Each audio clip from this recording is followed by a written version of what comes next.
Listen up! You can get the new iPhone 16e with Apple Intelligence for just $49.99 when you switch to Boost Mobile. We pulled so many all-nighters to give you this deal, and hey, stop messing with the mic! I'm just helping us catch people's attention. This is a great deal! Exactly, so it doesn't need all that.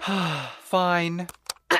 Head to your nearest Boost Mobile store right now. Visit your nearest Boost Mobile store for full offer details. Apple Intelligence requires iOS 18.1 or later. Restrictions apply.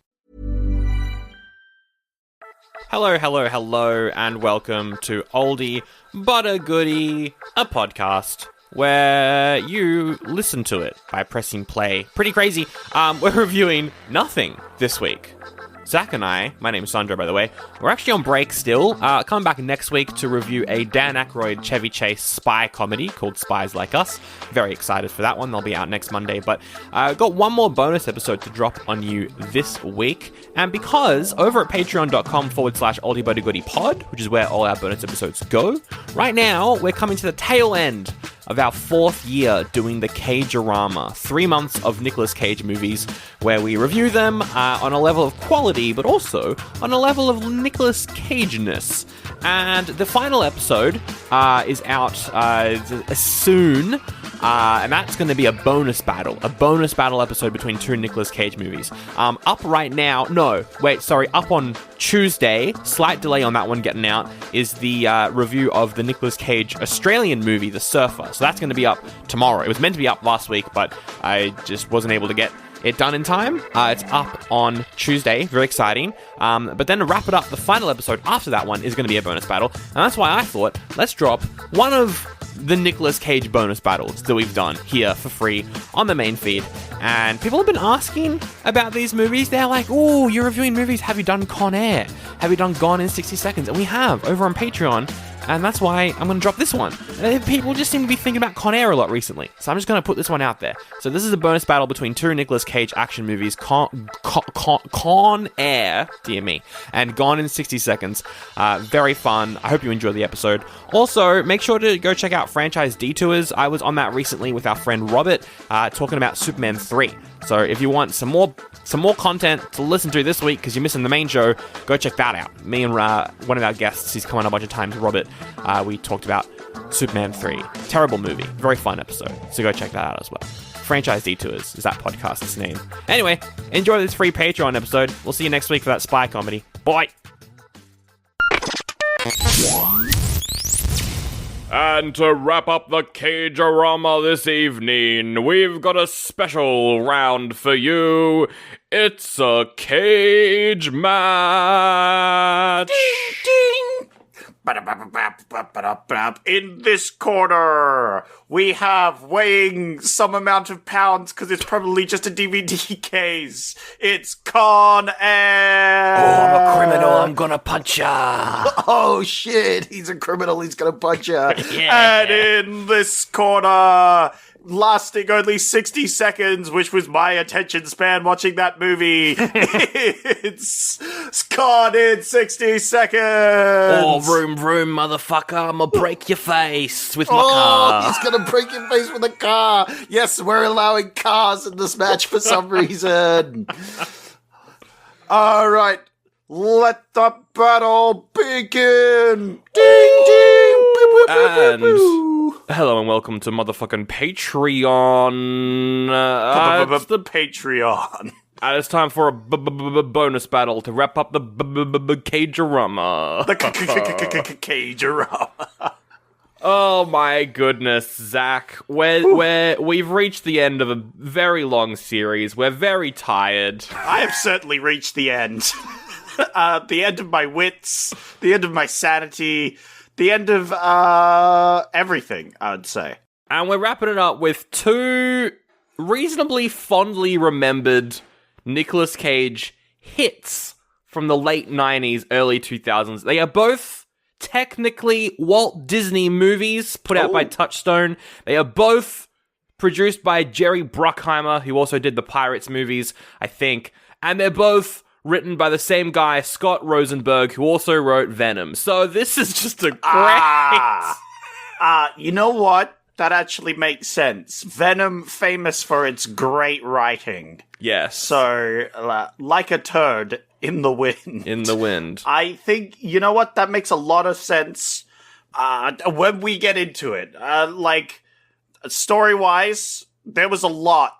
There's just a lot. I'm going to say it. I'm going to say it now. These movies, they were a lot. And one of them on its own, it was like a big feast, you know? It's like a big feast. There was a lot happening, you know? It's like, we got little pickle hors d'oeuvres over here. We've got dessert. We've got a big roast dinner. You've got side trays flowing out here. I'm like, wow, that's a lot. That's a lot. You eat that one night and you're like, whew, that was a lot to stomach, but we're good. Next night, you're serving up another roast dinner. You got another thing, and you're like, twice in a row? Oh, that's a bit much. That's a bit much. I mean, you're right, but also I don't think either of these would have made a good episode on their own. Yeah, I disagree. There's some fun stuff here. You know what? I liked these films. Yeah. I liked both of these films. That being said, I also hated these films. So, I want to say I enjoyed these films. I think one is genuinely good, and I think one is not. Just not. Nice. Yes. But Zach, that doesn't matter because what we're doing is a bonus battle and we're putting our personal opinions to the side. It doesn't matter. It's only objective facts, Zach. Objective facts. Yes, we're dealing with science here. Here on Oldie But Goodie, we only deal with scientific facts. That's why we're time traveling so much this year. Yeah. That's sciencey, you know, yes. Science fiction. The way it's going to work, we've got 5 categories. We're going to rate each movie in each category out of 7. Mm-hmm. Then we're going to add all those points up, and then we're going to get a fucking number. Yep. And the one that gets the highest number is the one that wins. That's how numbers work. Big numbers. See, because we're scientists, and we use big numbers. That's right. I think we're both. How about we do it this time, instead of us both giving a rating, we agree on a rating, because I feel like we're on the same page for both of these. Yeah. I feel like we've got the same download, but we might need to argue a little bit. Maybe there a little might be bit. some contention. That's right. But hey, that's what happens in a cage match. You That's know, right. things get a little rough. And we've got some pretty good categories, but we're going to kick it off with a category for story. Zach, story for one of these movies. Which one do you want to talk about? Which one first? Neither. Let's talk about Mandy again. That was great. Yeah, let's talk about Mandy. What a good film. So the first, hour of that movie is, artsy, and it's like, what the fuck is happening? But then he goes a little wacko, and then, wow, oh my it's God. cage time. It's so fun. That was a fun time. I feel like Cage-orama 2 has been not as good as 1. It's been a lot less cagey. Yeah. The movies, some of the movies have been great. It's just been a lot less cagey, which has been disappointing. You know, we need to pick some real cage movies next time. I mean, I think I liked Renfield. I think Renfield was pretty great. Renfield and Mum and Dad were cagey, but the others were just kind of action movies, I think. Oh, absolutely. I think, Renfield's definitely up there for my cage movies now, so I'm really glad we watched that. Mum and Dad also always wanted to watch that. Fantastic. Some great bangers. But yeah, generic action movie. That's the thing, right? You have Cage movies, and then you have the action movies that star Cage. Yes, right? and we did a lot of action movies that star Cage. Yeah, because he also has this thing where he's also like that just generic action hero. Yes. But you could also replace him with, any other generic action. Like Con Air, he could have been The Rock. Oh, I disagree, but we'll get to that later. I think Con Air revolves around Nicolas Cage. It might not be a cagey performance, but it's one of his most cagiest performances. Okay. Maybe poor example, but Gone in 60 Seconds. Oh yeah, fucking replace him with Vin Diesel. I don't give a fuck. Yeah, that Vin Diesel, The Rock, anybody else that started Fast and the Furious as a main actor. Yeah. But anyway, Con Air. The story of Con Air, Zach. The story, oh boy. The story starts out, and I thought this was going to be the, rough contention point, but I watched the other movie, and I'm like, wow, okay, so, because to begin this one, he's a vet, right? Yes. And then he gets arrested because he accidentally kills a guy. Yes. But, like, he was defending himself from being attacked and accidentally killed a guy. And then they pull out some, like, 2000s, we don't understand how the law works, like, yes, but because you're a soldier, you're categorized as a deadly weapon. And therefore, we're gonna give you some big years. And it's like, I mean, it's manslaughter, and you can go to prison for that, but he gets a very big sentence. Oh, yeah. Because he was like a vet, and they were like, you should have been able to not kill him. I think the reason is, and it's the same in both movies, you can't have the main character, particularly, like, these are technically Walt Disney films, you can't have the main character be a bad guy. Yeah, well, Cage is starring in your movie, so he won't want to look like the bad guy. No, he wants to be, he wants to be honorable at the very least. Absolutely. So it starts you off with this, like, very bullshit shot, but I feel like they should have emphasized how, like, BS that was, make it a thing, like, because it just seemed like they were like, oh yeah, he gets incarcerated, there you go. And it's like, whoa, okay. Yep. That was a bit unfair. 7 years? I'm like, goddamn.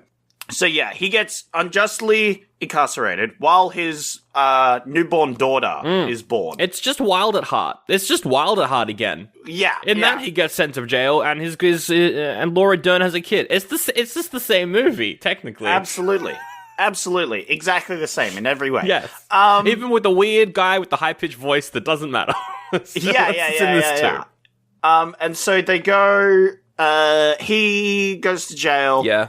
Spends 7 years in jail, and then goes back home and nothing happens, and that's the movie. Zach, you're incorrect. Zach, he's got to get on the Con Air, Zach. He's got to get on a plane. But before he gets home, he's got to go on a plane. I love it. It's just like, oh yeah, we have 3 or 4 prisoners. They're getting out, today.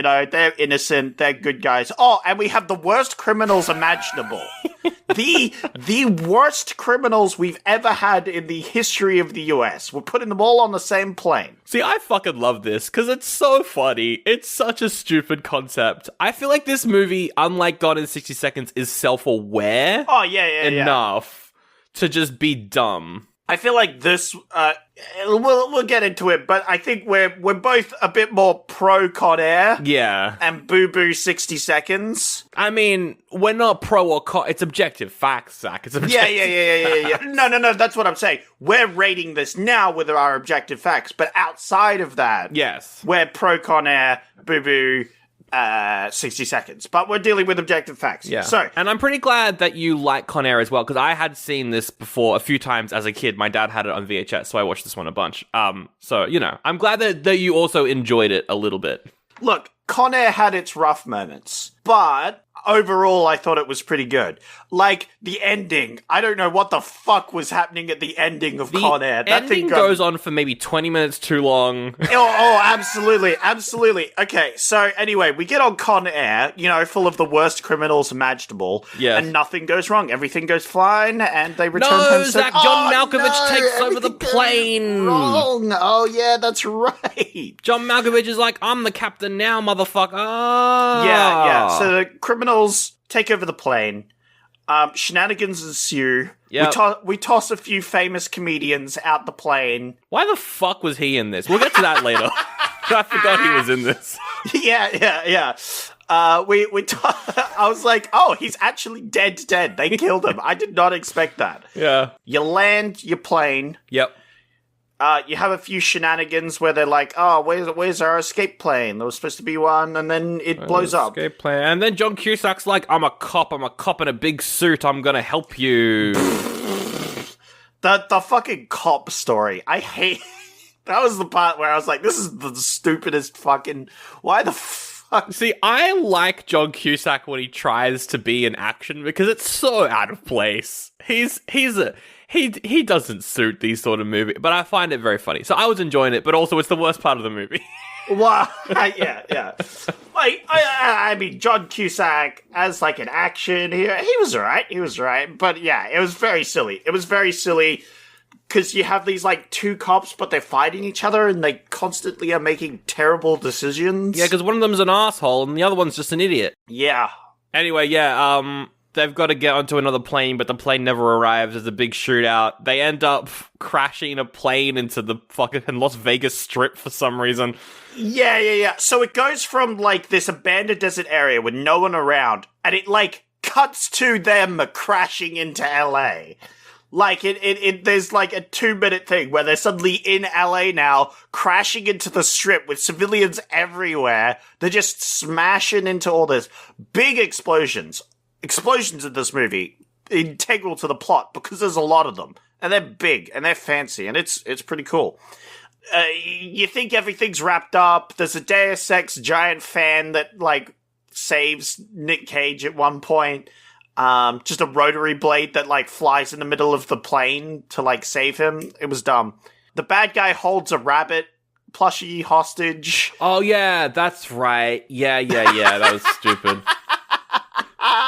This movie's dumb, by the way. I don't know if you've picked that up yet. This is a dumb movie. This one's really dumb. And then the bad guys escape. And you're like, oh shit, the movie isn't over already. What the fuck? I thought this was the ending bit. Not only do you feel like the movie should have ended in the scrap heap, it then continues to go to the Las Vegas Strip. And then you're like, it's over. But then it continues to go into the streets of Las Vegas. And you're like, oh my god, this movie still isn't over. Oh, yeah. Because it was like almost an ending in the scrap thing where they get, like, the police come in and then they get attacked. And it's like a big thing. Like a final standout, but no, it's not final. It keeps going, and then it finishes, and then it keeps going. Yeah, this doesn't really have a good ending point. I mean, no. They just eventually capture the bad guys, and then it ends. For some reason, I remember John Malkovich getting away, but I think maybe I just tuned out. No, his head got crushed. Yeah, his head gets crushed by a something that crushes things, a crushing machine. Which looks like it was supposed to belong in the scrapyard, right? Yes. Which I'm like, was then the whole ending a reshoot? What is this? To extend it? Was the movie not long enough? Because, like, what is that doing in the middle of LA? Yeah. Yeah. I don't know. Anyway, that's the story of Con Air. I think this movie is fun.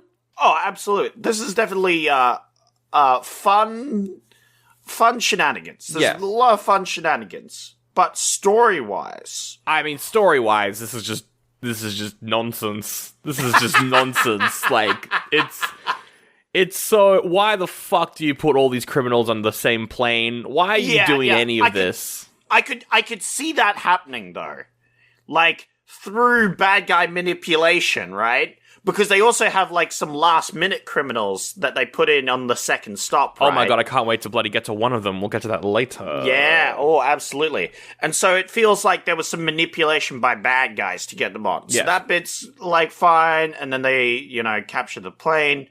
The whole, like, they land, and then there's no plane for them, sure. There's, like, a bit of betrayal stuff there. The LA bit, though, they get on the plane, and then they have to crash land in LA. I don't know what the fuck was happening there, story-wise. That was, what the fuck? Yeah, I don't know. I think they just wanted an excuse for more action, and they put it in, which, I mean, fair enough. It is pretty epic. Pretty epic looking, pretty spectacular. Big explosions, big lights, big fancy things going boom. Exactly. It's a good time.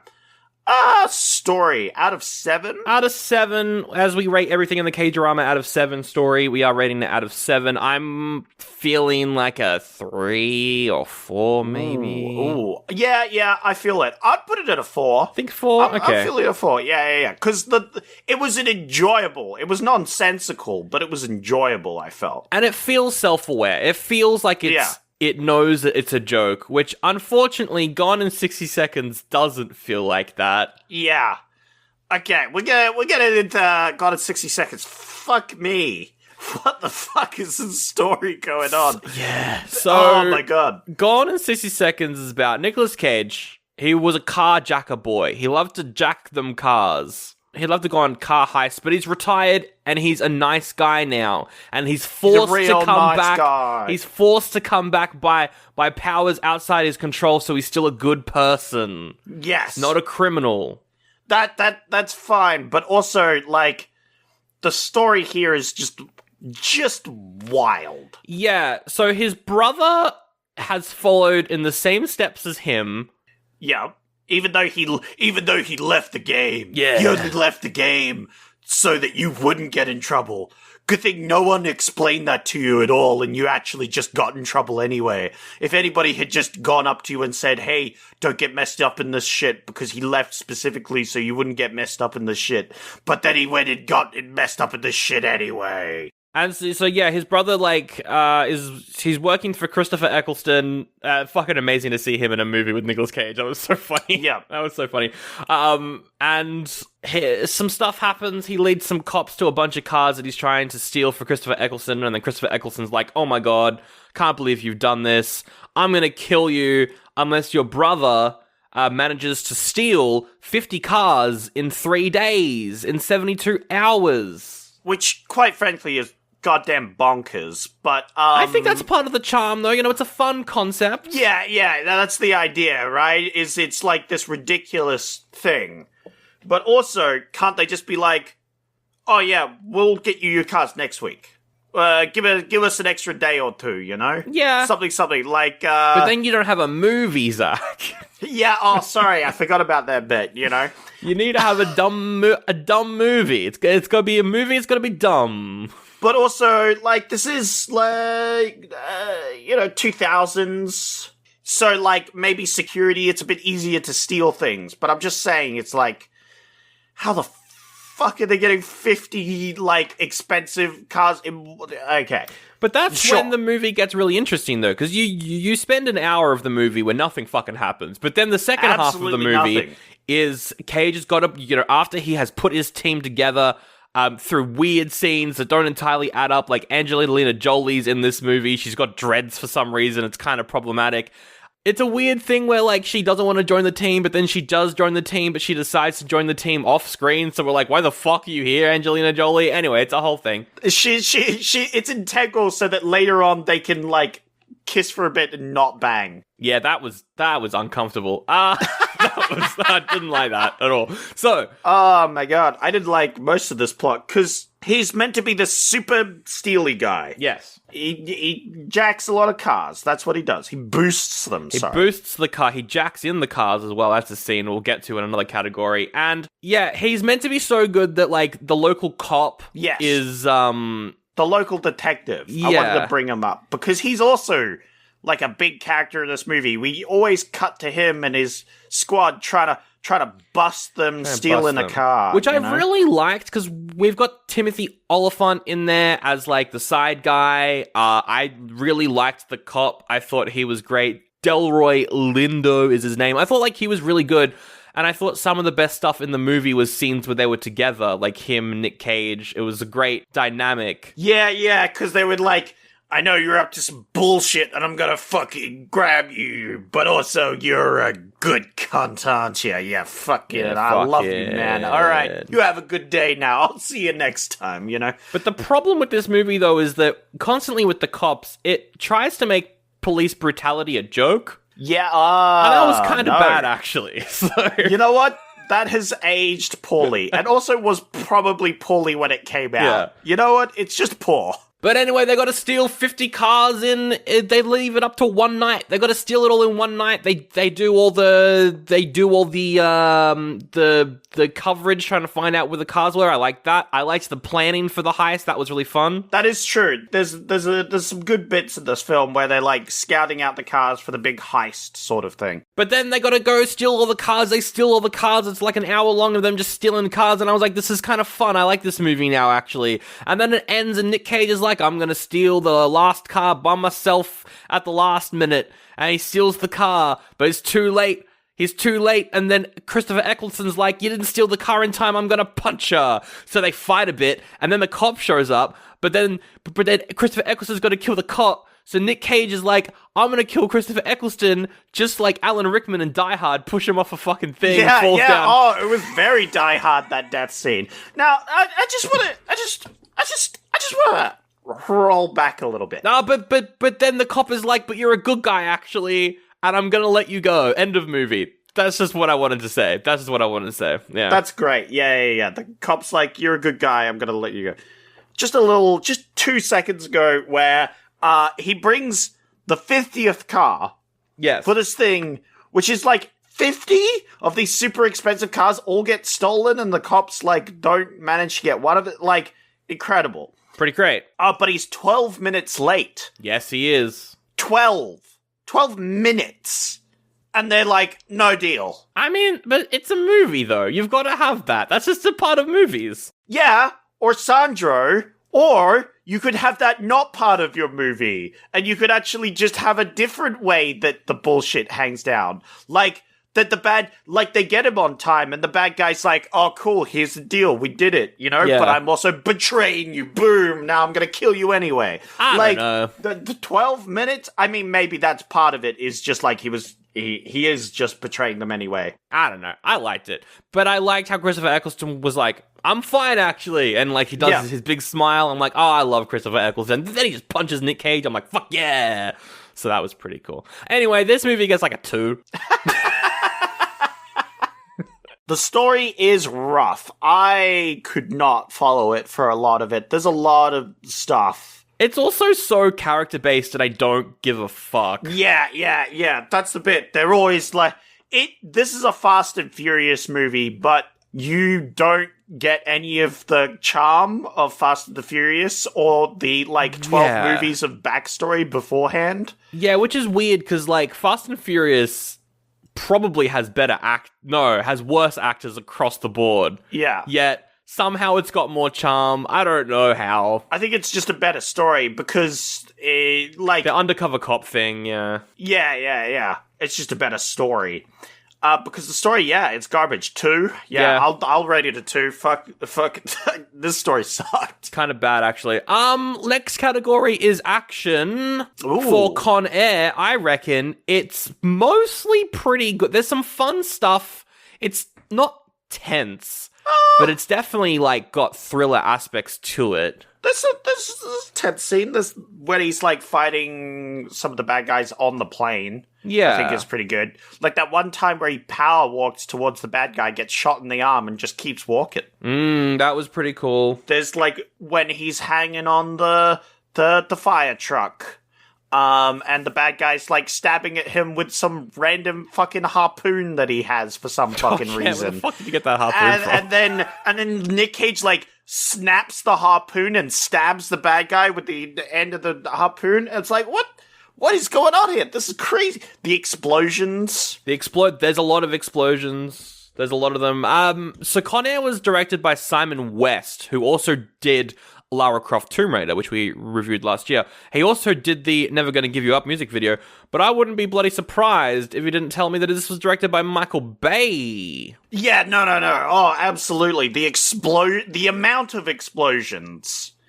was ridiculous, and they were over the top. So I was thinking during a couple of those scenes, I'm like, oh, that's a bit much. That is a Michael Bay level of ridiculousness. But I think because the movie's self-aware, it's fine.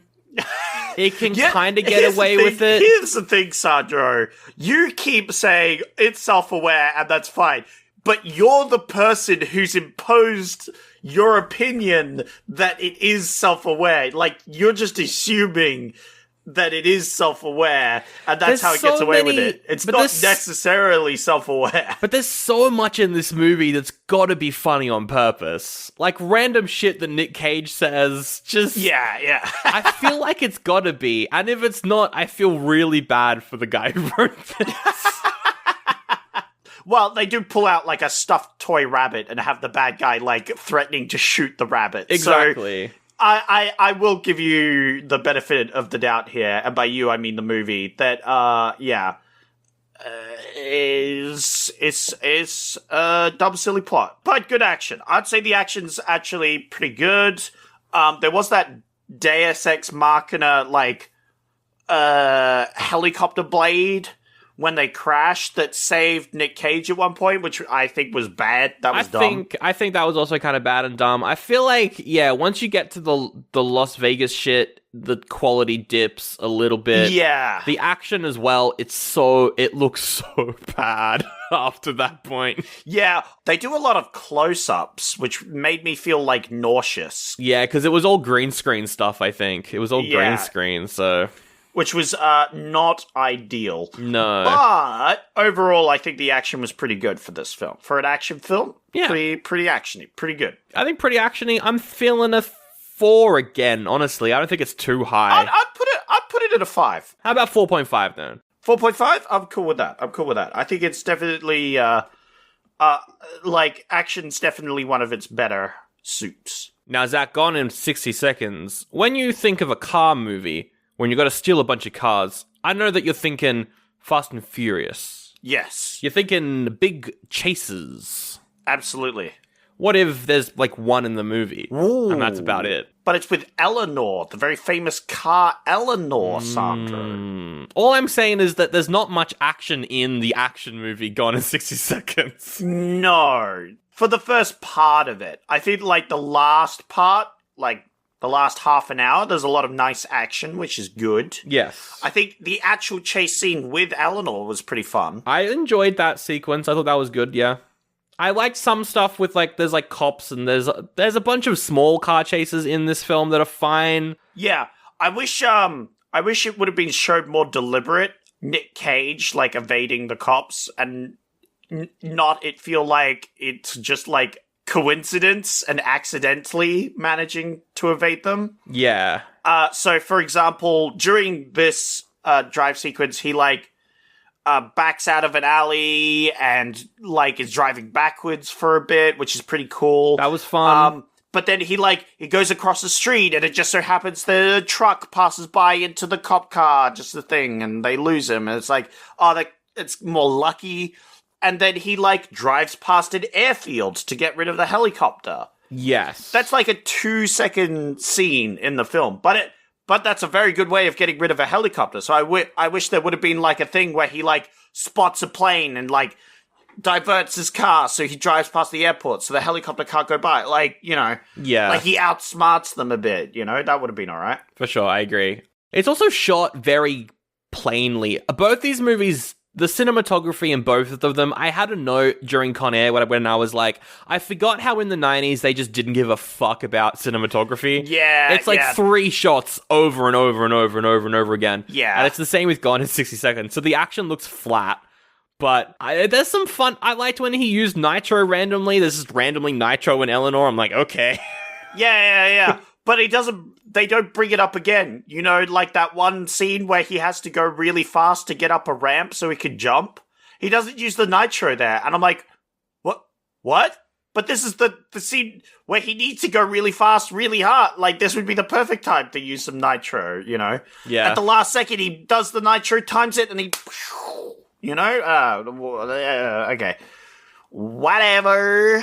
But there is a bunch of, like heist stuff in the movie that I always enjoy a good heist. Yeah, but is heist action? I think, no, the heist stuff doesn't count towards action. Yeah. What does that count towards then? None of these categories. Like, story, maybe. But, like, yeah, I liked the scouting of the things, although it's like, some of the cars were just, like, lying around, you know? Yeah. It wasn't very hard. One of the cars looked like just a family car. Well, that's the thing, though, is, like, some of these cars are really easy to steal, some of them are really hard. Yeah. Why does... We never learn, like, who's ordering these cars, right? Who wants these cars? Why do they want, like, some normal family cars and then, like, super expensive random cars? It doesn't make any sense. I guess there's just a market to sell them. Like, you can just sell all these, I guess. Sure, yeah. That's fine. It's just, like, it seems weird that there's, like, these spectrums of cars. And it's not all 50, like, expensive cars. Well, I really liked, though, how one of the cars that's the hardest for them to steal is just a regular car in, like, a suburban driveway that the cops are scouting. That was really... I loved that part of the movie. Although when Nic Cage goes to steal it, but then he spots the cops, I'm like, you could just arrest him. It's obvious what he's doing. He's just walking up to the car, about to put the key in, sees the cops, and just, like, turns around and walks back. That is... You could probably arrest him right there. Like, that's intention to steal a car. Yeah, But at the same time, you know, maybe they've been here before and they get away with it because he didn't. Like, I feel like there's going to be some lawyering where you like, yeah, but he didn't actually do any crimes, so what are you convicting him with, you know? It's like intent to steal, like, yeah. They don't want to get him on intent to steal. They want to get him on, like, the stolen cars, right? This movie also ends in a junkyard, which I'm like, whatever. It's Yep. the same as Con Air, kind of. Yeah, which is kind of funny. And I'm still really pissed that we have this big whole thing and he managed to get all 50 cars and they weren't like, oh yeah, you succeeded. It's like, nope, you failed. Like, after all that, he still failed? It was annoying. You need an action, so I don't know. No. Like, obviously, bad guy should betray him. Yeah. And do all that stuff. That was fine. I was fine with that. It was just the whole, like, they failed in the end. And it's like, they didn't fail. This is dumb. Yeah, for sure. 3, maybe?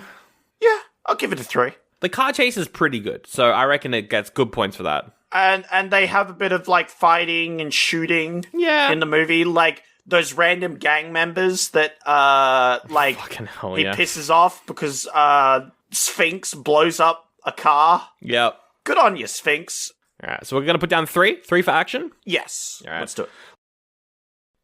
Howdy there, Silly McSella here, back with another ad, and I absolutely love watching older movies that feature actors that I know what they look like in the modern age. I love being like, oh, that's what that guy looks like now, but oh my god, he's so young in this movie. That's what Sandra and Zach did this week over at patreon.com/oldiebuddygoodypod, where they reviewed Nicolas Cage's first ever lead role in a movie called Valley Girl. Here's a clip. Oh, speaking of weird ages, I don't know what the fuck the ages of these characters or their parents are supposed to be. Like, normally I'm against you, Sandra. Normally I'm like, extend your disbelief, Sandra. I What are wasn't you going to doing, bring it up. Sandra? I wasn't going to bring it up this time. No, I'm bringing it up because I was like, the mum looks younger than the fucking child. Like, this mum over here looks the same age as everyone else in this party. What age? true. They're all going to prom? What fucking age are they supposed to be? And Nicolas Cage shows up and he's like, I'm in high school. And I'm like, what the fuck? He's so dreamy, but in like an edgy punk way. Like you just, Oh my god, we're recording. Well, what a great clip. Patreon.com/oldiebuddygoodypod. You can get that bonus episode. Have a listen to it. Also, that bonus episode's like 75 minutes long. That's really long for a Patreon bonus episode. Go listen to it. I'm sure there's a lot to talk about in the movie Valley Girl and across the entire Cagerama that you can get over there. Patreon.com/oldiebuddygoodypod. You can also sign up for a cheaper tier and only get ad-free episodes, which is a good way to help me get money for my daily slurp from 7-Eleven. I'm an American. Yeehaw! Let's move on to the cageness. Most important category is the cageness. Ooh. The level of cageness for Con Air is very low, but also very high at the same time. Oh, very high. Please explain. Please go into some scientific detail for me, Sandra. The amount of Nicolas Cage memes that come out of this movie is ridiculously high. Okay, let me look up some memes. Give me a meme to look up. The one where, like, it's like, blow gently on your screen, 3, 2, 1, cuts to the gif of Nic Cage's hair flowing in the wind as he's stepping out of the bus. Like, stuff like that, the bunny, just random lines that he says. I feel like he doesn't let the Cage out necessarily, but he knows that this movie is dumb. And so, one, he's putting on a bad Forrest Gump accent, which is hilarious. Oh, yeah, it's bad, and it's great. I don't know what the fuck he was doing that for, but I was down. He's doing that. He's also playing a guy who's like, I'm just in love. I'm trying to get home. Everything I do is for love, which is very funny. Yes, he doesn't go cagey in this, but the performance is so Nic Cage that if anyone else played this, it would be terrible. That's true. That's true. He does add a bit to it. I'll give you that. That being said, we are rating the caginess of this, and I feel like we would be amiss from not rating this at least a little bit low. Yeah. It doesn't go hog wild. And I wish, like, at the end there, he just went a little bit hog wild. He almost does with, I said, put the bunny back in the box. Yeah. It comes out a little bit, but not much. But he's playing more of a serious action hero, I think. Yeah. That just happens to do funny shit because of the writing, you know? Yeah. So, what are you thinking? Like, I'm thinking a 3, maybe? Yeah, I'm looking at what we've done this year. We gave Drive Angry 3.5. I feel like it's kind of slightly lower than Drive Angry. Yeah, Drive Angry had some, like, 2 moments in it that were pretty cagey, whereas this didn't. So I'm thinking a 2. You're thinking 2? I'm 2.5? How's 2.5? I'll settle for 2.5. Yeah. I feel like because there's still Cage stuff in this, and just the amount of memes again. Yeah. There's a high quantity of meme, and you really have. It's important for scientific research that you factor the meme value into things. You know. I'm just like having a look at some of these quotes as well, just to see if there's anything here from Cage that I really liked. There's the quote, "Don't treat women like that," where like he's beating Danny Trejo. That was very funny. Yeah. Oh, that was actually pretty cagey. Because Yeah. he beats the crap out of a rapist, you know? It's like, don't treat women like that. Yeah, actually, that was pretty cagey. There's also this random character that we'll get to later that, like, I'm not sure if the character is meant to be a gay joke or a trans joke. It reads as a trans joke now. Yeah. It reads as a bad trans joke now, but I think back in the 90s, it might have just been this person's slightly effeminate. It's a gay joke. I'm not sure. It's like one of those jokes where I'm like, what problematic thing is this joke doing? Yeah. It's on the line between 2 problematic jokes. Yes, and I'm not sure which one they go for, but the part where Cage is like, I'm not gonna punch you, I'm just gonna slap you. I'm like, that's very cagey. Haha, he's very cagey. Yeah. Yeah, he was very cagey about hitting him. Ha ha ha. Yeah. But anyway, 2.5. Gone in 60 Seconds, I reckon, is higher. Yeah, I will agree. Yeah. I will definitely agree. On this, we could agree. Gone in 60 Seconds, bit more cagey. That's the one thing that I think this movie does better than Con Air. There's so many moments where it feels like he just improvised a line. There's a part where he's talking to someone and she's like, "You look like a Bible salesman." And he's like, "You're healed." Like, he just randomly blurts shit out. Yeah, that was dumb. That was dumb. He just randomly says stuff. And, like, there's the point where he's like, "Two Rogers doesn't make a right." It's just a random line that doesn't mean anything that I feel like he made up on set. And, of course, the classic part, the meme of the movie, is when Easy Rider's plane, they're about to do a heist, he's got his fingers, he's waving them, they reached the crescendo of the song, he's like, "Let's ride." Let's ride. That's so Cage. So Cage. Absolutely. Yeah. I'm thinking, there wasn't, it was just it was sort of like a medium level of caginess, but throughout the movie. Yeah, consistently Cage. Not like Drive Angry, where it was like, it spiked, like, throughout the film. You had low caginess and then spiked.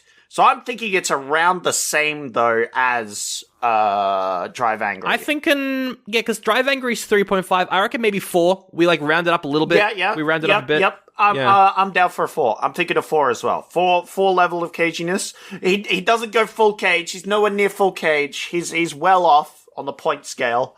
I'll say, you know, our points kind of work like that earthquake scale where it's like magnitudes, you know, and the caginess hasn't reached that magnitude yet. But yeah, no. It's definitely a 4. It's definitely 4. Oh, also, we sometimes forget to do this, but Nic Cage's characters, their titles, their names, they're always pretty funny. In Con Air, he's Cameron Poe. Yeah. I don't know, not particularly fun. But in Gone in 60 Seconds, his name is Randall Raines. Randall Raines. Oh, and he's gonna rain upon you. They make that joke at least twice in the movie, I think. He says the line at one point, "When it rains, it pours." It pours. Yeah, no, the Doctor Who man, he says that. Yeah. Because he's like, I don't care which rains we kill, you know? We kill his brother, we kill him. I don't know. When it rains, it pours. And I was like, this is dumb. I hate everything. It's such a turd in the wind line. Well, that's because it's written by the guy who wrote Venom, so... Whoa! Crazy. He also wrote the 2 Jumanji sequels. He's a good writer. I like his stuff. Yeah. Oh my god, he wrote Kangaroo Jack as well. Do you remember Kangaroo Jack? I do. Oh my god. Alright, next category is other random actors that don't matter. Damn, that's a brick, not a tool. Other random actors that don't matter for Con Air, Zach, we've got Ving Rhames as a terrorist guy. Yeah. He's in this. You mentioned Dave Chappelle. He's randomly in this. He's fucking annoying, but he's in the movie. Yep. You've got John Malkovich. He's the bad guy. He's amazing. Yes. You've got Danny Trejo as the rapist. A very early role for him. He doesn't have a beard. It's honestly upsetting. Yes. Who have we done already? I'm already lost. We've got guy who's like super serial killer. Oh my god, Hannibal Lecter. Yeah. Steve Steve Buscemi's in this. What the fuck? Why the fuck? Yep. So there's a random point where they pick up more prisoners, and it's just Steve Buscemi as Hannibal Lecter, but it's a joke. Yes. And he has no role in this film. He has no... You could delete his character from this film, and it would be the same film. He has literally no effect on the plot. That's right. At all. In any way, shape, or form. But he was pretty good. Yeah. He has like a tea party with a little girl that's very concerning. Yeah, well, the thing is, like, is he gonna eat her, right? But he doesn't. Yeah. So I guess he's fine. I don't know. Yeah. Oh, but then it's great because his like weird subplot that happens throughout this film, like ends with him being in Las Vegas and playing craps at a table. Yeah, he gets free at the end. Yeah, that's like the ending scene of the movie. He's like, does the new fella feel lucky? And he's like, oh, I feel lucky. I feel lucky. Oh, and also, one of the cops is John Cusack. We already talked about it. The other one is Colin Meaney from Next Gen, Deep Space Nine. I've seen him in multiple stuff recently. It's crazy. Yeah, he's popping up all over the place. Yeah, he's great. They all do a really good job. Every actor in this does a good job. They may not be super well written, but as actors, they do a very good job. Particularly John Malkovich and Steve Buscemi. Just John Malkovich as a bad guy. He's so it's so threatening. He plays a weird character because he's like kind of lucid. Yeah, you know. So he's like kind of friendly at some points, but then he goes crazy. He's a bad guy. He's doing bad guy stuff, and it's all right. Yeah. He's got heaps of great lines as well that I wrote down. There's a part where he is watching Nicolas Cage, and he's locked up, and Cage is like, what are you looking at? And he's like, I was admiring your cage. And I was like, he's got a great line, gag and bag this Nazi muffin. That was pretty funny. I despise rapists. You're somewhere between a cockroach and that white stuff that forms in your mouth when you're really thirsty. Yeah. Oh, yeah. He has great lines throughout the film. That's right. I think there's a part where someone's talking to him and they're like, because his name is Cyrus the Virus, and someone's like, Cyrus, you gotta help me, Anara, and he pushes the person out the plane or some shit. That was pretty fun. Oh, dear. I reckon it's pretty high. Like maybe a 5? Yeah. I think what's the category called? Other random actors that don't matter. Other random actors that don't matter? Oh yeah, definitely a 5. I'll give it a 5.5 even. I think it's just like all the random characters so unnecessary in this film. So unnecessary, but so necessary in this film. You know what I mean? They were great. For Gone in 60 Seconds, we've got Will Patton. 0.5. Yeah, they're all... Okay, some positives. Okay. I really like Christopher Eccleston as the bad guy. Oh, yeah, that was great. Yeah. It was really jarring, though, when he first appeared on screen. For the first, 10 minutes he's on screen, I couldn't... I'm like, why is the doctor here? What is he? What's happening? I'm so confused. It's so hard sometimes to, mentally place an actor in a different role. Yes. Like any of the Doctor Who ones, whether in anything else, it's like, oh, look, it's Doctor Who. He's in the, which kind of sucks for the actor when they want to do something different. Like Daniel Radcliffe is always Harry Potter. What's Harry Potter doing here? You know what I mean? Like, it's that sort of thing where you have to disassociate them from that role. Yes. But oh boy, do I know this actor from one role, and it's Doctor Who, and like nothing else. Like, I mean, he's good in a lot of things, but that is definitely his best performance. and it's the only thing I really know him from. Oh, okay. Yeah, I haven't seen a lot of stuff with him in it. Yep. So yeah, definitely a bit jarring. But he was great in this film. He's great. It's weird because he's got hair. I'm not used to him having hair. Shout out to male baldness. Making characters more badass as they age. I think Christopher Eccleston is good, but he's not in this enough. Delroy Lindo and Timothy Oliphant as the cops. Yes, the jokes of police brutality are a bit fucked, but Oof. I think they're really good. Yeah, they're good. Who's the That's not a tool. That's a goddamn brick. Is that like the old guy? No, that's the young, like, isn't he the tech dude? I don't know who the fuck they are. All the random kids in this movie, I don't know who they are. They actually have at one point are like, all right, we've got these kids. What are your specialities? And they have two separate. They have a tech Yes. and a nerd. Yes. Who are different characters. Oh, well, one of them's the comic relief, right? Yes. But he's also the tech guy. Yeah. But there's a difference between the tech guy and the hacker dude, which is bizarre. That they, like, separate those nerd tropes into two different characters, because it's like, wait, the tech guy isn't the computer nerd, and the computer nerd isn't the tech guy? Anyway. That was very odd, actually, now that you say Yeah. that's true. And also, like, the guy that plays Nic Cage's brother, he's not good. No, he's not good. Yeah. I felt nothing when he was on screen at any point. I was constantly through this film, why the fuck is anybody doing any of this? Like, Yeah. this whole movie, I was just not convinced that people would go this far. For sure. Like, you gotta get 50 cars within 3 days. Why are we doing this? To save this one random guy's life. Yeah. From this random guy. If I was in that situation, I would be like, just run away. Yep. Just fly to another country. No, just for sure. leave. Well, that's what one of them says. That's what the bad guy suggests. The bad guy says that, and then also Will Patton, who plays one of there's like two older guys in the movie. He's one of them. He's like, well, I guess it's time to fly you to a different country. I might just do that Yeah. earlier. Yeah. You got a head start. You got a 3-day head start that you just threw away to steal some cars that won't matter. But I think the biggest, the elephant in the room is Angelina Jolie is in this. Yeah. Fuck, she's bad. Yikes. Stick to raiding tombs, my guy.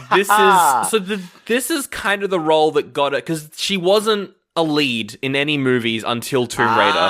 I think this kind of got her Tomb Raider. She probably started filming it before this came out, but I feel like she was in the realm of action hero star partly because of this. She's so much better in Tomb Raider. It's also because she's not given anything to do in this movie. No. She literally does nothing in the film, I think. She drives the main character to a spot. She blocks the police officers, which does nothing. She doesn't bang him. Well, there's a random scene where they're scouting out a car and they've got to watch a couple have sex, but like the movie tries to make it sexy, but we don't give a fuck about who these two randoms are. So I'm like, what are you doing? Yes. But then they also try and get it, and I'm like, what's going on? I hate all this. They start getting sexy, but then they steal the car, and that's it. I reckon for other random actors that don't matter, there's some good ones in here, so I'm feeling maybe a 3, but the bad ones are very bad. Again, 0.5 was my thing, so we gotta middle this out. Right, 2? 2 or 1.5? Maybe I'm being a bit harsh, but 2. Yeah, I was not a fan. I was not a fan of any of these except the Juggernaut. Yes. It is a 2. But, like, my god. Yeah. All right. The final category we're running a bit long. Do you want to do Yeah. raving reviews as the final category, and everyone that you get correct is a point? That sounds like a terrible idea because I'm going to get none of them correct, and it's going to give 0 points to either of them. But, like, maybe you get a point for the rating and also which one's mine. So it's an extra point possible. I think that's a funny idea. All right. Let's try this out. Let's see how we go. Let's do some raving reviews. Yep. And let's see what points we can dish out. All right, I'm going to start off with Gone in 60 Seconds because Okay. it's funnier. So you can get 5 points for each movie, plus an extra 1 if you guess which one's mine. You will get which one's mine. It's very obvious. All right. This review is from Fallout, who says, I don't know. Ooh. I think this just needed a little more Eccleston and a little less Jolie. Ooh, fair. That, you know what? That's a very reasonable rating. That's a very reasonable review. This isn't very silly. This isn't very ha-ha. No. This is a very serious review. 3.5. It's 2. Ah. That was 2. Oh, very, very low rating. Oh, they did not like it. This one's from Marcella, who says, get yourself someone who looks at you the same way Nic Cage looks at Eleanor. Ooh. Yeah. He does want to fuck that car. There's a big deal about this car, and it just gets kind of crushed at the end. I mean, he does get a new one, but it's they make a big deal about this dumb car. Yeah. Ooh. 2? That one's 4. 4. That one's 4. Fuck. I'm sorry, I'm jumping all over the shop. Yeah, jumping all over the show. This one's from Antacid, who says, a little tired, a little wired. Anyway, ACAB. Wow, you knew exactly how to read that one out. That's crazy. What do you mean? Yeah. You had that whole thing prepared. Wow, that's crazy. 2? It's 2.5. Oh, come on. This one is from Jesus, who says, forced to watch this with the fam, have only seen this like 60 times. It's still pretty mediocre, but the family likes it, so that's neat. That is neat. You know what? Thanks, Jesus. Very cool. I'm glad God and the fam get to sit down and enjoy 60 seconds. Same, yeah. I'm guessing a 3. That is a 3! Yay! You get a point on There the we board. go. An extra point there for Gone in 60 Seconds. And the final review is by The Movie Dude, who says, what if I paused the movie every 60 seconds? You would just have a very bad viewing experience. Yeah, you would have a terrible viewing. That seems like a terrible idea. 2.5. Yeah, it is a 2.5! Yeah! All There right. we go. Which one was mine? The 2.5 that I didn't get right? The a little wired, a little tired. Yeah, that was Little my tired. one. That was my one. Yeah, All right, yeah, cool. Let's see if you can get my one for Con Air, but also get some extra points for Con Air. All right, Con Air, come on. The reviews for Con Air are just better. They're just funnier. This one's by Sandy, who says, I liked how this movie explores the theme that not all convicts are bad. Some of them are actually just former soldiers, so actually their heart is in the right place, actually. It's true. They make this character in jail so he can be part of this kind of thing, but also he's in jail for like no reason whatsoever. Yeah. He's just there. It's very dumb. 3.5. That is 3. Oh, I was so close. This review is by Ghost. It is factually inaccurate, but I'm going to say it anyway. Okay, yep. You disagree with this review. Got it. I can't believe the guy who produced this movie died of a cocaine overdose. He didn't. He didn't die of a cocaine overdose. You had to do a quick Google on that one. Yeah, I did. Yeah, but it feels like he died of a cocaine overdose. That's the way we'd all like to go out. Sure. If you live in Sydney. What do I rate this one? I think this one is 4. It's a 2. Oh, the another end of the cocaine spectrum. Okay, that's fair. That one's a 2. This next one is from Matt, who says some of the most fun one can have while still wearing pants. That's a high praise. That's a high praise. That's a 4. That's gonna be a 4. That is a 4. Yeah. See, that one was high praise. I knew that one was high praise. Nice. This review is from Adam, who says, "Are we absolutely sure Michael Bay had no involvement in this at all?" Yeah. No, that's fair. That's fair. Michael Bay was definitely heavily involved. Oh, 3.5? Oh, close. 3. I keep putting a 0.5 on my 3s. I should just rate it a 3.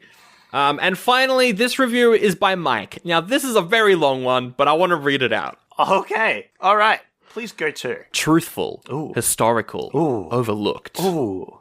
This shockingly honest, nuanced, No. and sometimes No. beautiful story No. about the American criminal justice system. Yes. Nicolas Cage shines in his embodiment of the United States relationship to peace, love, and Jesus. It's honestly a crime that he didn't get an award nomination for this role.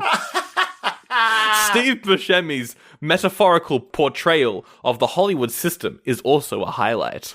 At times, this film reads as a warning for Western society. A warning not heeded, as we can see whenever we look around our cities today. One begins to wonder what would have happened if the populace were smart enough to understand this film upon its original release in 1997, especially on one fateful day, naught but 4 years later. My God. It's a 9/11 joke. While it may be bleak at points, leaving you on the brink of hopelessness, this is easily one of the most important pieces of cinema from the 20th century. Your life isn't complete unless you've witnessed Con Air. Wow. That is high praise. That has to be a 5 out of 5. Otherwise, he's just a liar. No, it's a 3.5.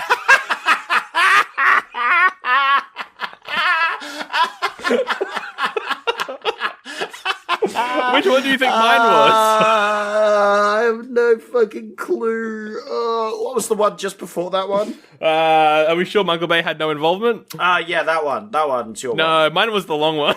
Yours was the long one. Oh my God. I wasn't expecting you to come up with the long one, you know. I know. It's very out of character. Yeah. Anyway, you got 1 extra point for Con Air, 3 extra points for Gone in 60 Seconds. All right. God in 60 seconds getting big extra points there. And I'm adding them up. It's pretty close as we wrap up the bonus battle right now. I think you could get a total of 30 points. 7 times 4 is 24, plus 6 points for bonus stuff. Yeah. So the max was 30 points. Out of 30 points, coming in second, or dead last, as I like to say, on 14 out of 30 points, is Gone in 60 Seconds. Ooh, bit of a low score there, but you know what? Deserved. Fuck you. I agree. You 60-second film. Who, just go watch Fast and the Furious. Yes. Well, that wasn't out yet, though, Zach. But now it is out, Sandro, and now no one needs to watch 60 seconds ever again. You can just watch all 11 Fast and Furious movies. Yes, all of them in a row. We might do that at some point. Probably not. Could be fun. Oh my God. That'd and be then fun, though. Winning the bonus battle, not by much, by 17.5 points out of 30, is Con Air. Yeah, Con Air, which I did enjoy. I did actually enjoy watching that one. Look, we've boo-booed these films, we think, but both of them were somewhat enjoyable. Con Air definitely way more, I felt. I agree. I enjoyed that one.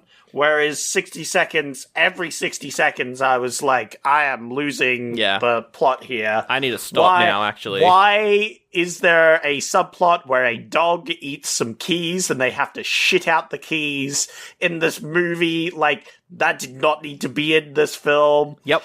And because it's a 2-hour-long film, I was just like, hurry the fuck up. Yeah, it was very long, you're right. But Zach, that is the outcome of the battle. We're going to give our personal opinions. Con Air, is it an oldie or a goodie? Con Air, oldie but a goodie. I'll give it a goodie. All right. I'll give it a goodie. I'm also going to give it a goodie. Gone in 60 seconds, I'm giving it an oldie. How about you? Yeah, I'm also giving it oldie, yes. Yep. I think that these are the two things. You got Con Air, goodie. Go watch, is dumb but fun. Yeah. Gone in 60 seconds, just dumb. And that brings us to the end of the Cagerama Volume 2. I'm looking at our ratings. We gave every film the same rating. Oh, really? Yeah. Wow. For the whole way?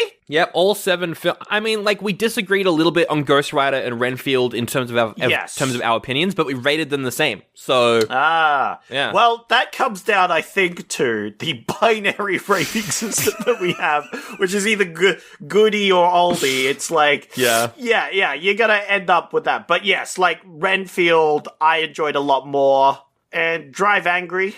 I think was a great time. I'm very glad we watched that film. I was not expecting that to be as dumb as it really was. I wasn't expecting that. I think the real winner here was Mum and Dad. That was the best one. Oh, Mum and Dad. Mum and Dad was a banger. Absolutely. I'm so glad we did that.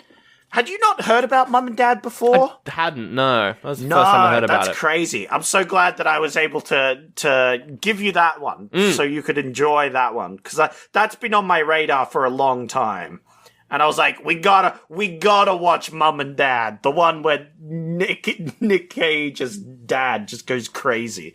Oh, it's great. It was like Ghost Rider, National Treasure. It was a fun time. It was a fun Cage drama. Ghost Rider 2 could go fuck itself. I thought it was fine. I thought it was fine. That film sucks ass, and your opinion's wrong, Sandro. All right, well, the next bonus episode, we're taking a cup. It'll be out in like 2 weeks, 3 weeks maybe. I don't know. We're doing the Cat People remake. Oh, that'll be a different movie. Yep. And then we're going to get back into some Friday the 13th. So we put up the whole schedule for the rest of the year. Also, for next year, we're probably moving to only one bonus battle a month. Yeah. I mean, one bonus episode a month. There might be bonus battles, but the episodes will be longer, probably. Yeah, we might throw out a few bonuses, you know? Yeah. Who knows? We'll see how it goes. The plan for next year is one bonus episode a month, aside from Cage-orama, which we will do again, and that will be 2 a month for the Cage-orama. Nice. You know what? I think the first Cage-orama was definitely a lot more cagey. I think this Cage-orama, good movies, but very low caginess level. I agree. Where we had, like, the first Cage-orama was a nice medium. We had some lows, but we also had some highs. Yes. And this has been, like, a low cage. I think for a next Cage-orama, we need some high cage energy. Yeah, we need maybe The Rock. I'm thinking... I can't remember if that is particularly cagey, though. We'll find stuff. Not at all. We'll find stuff. But it's a great film, so I want to do it anyway, because I've seen The Rock, and that's actually good. You know, I watched... I got The Rock from an op shop. In, like, a 2-for-1 deal, I got, like, The Rock and Highlander. Oh, yeah. I got that as a 2-for-1 deal, and I watched both of those back to back. Great stuff. I remember that as a child and be like, hell yeah, this was the best, like, $5 I ever spent. That sounds pretty great. That's the episode. Thanks so much for subscribing to Patreon. Thanks so much for listening to the Cage-orama. Yeah. We'll see you soon for Cat People horny remake time. Bye. Farewell. Fare thee well. And you know what? Thank you for joining us on our cagey journey.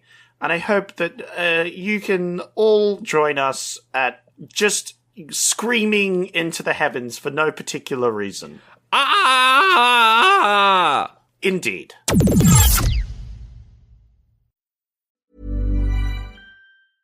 Consider this your sign to skip the what's for dinner debate tonight.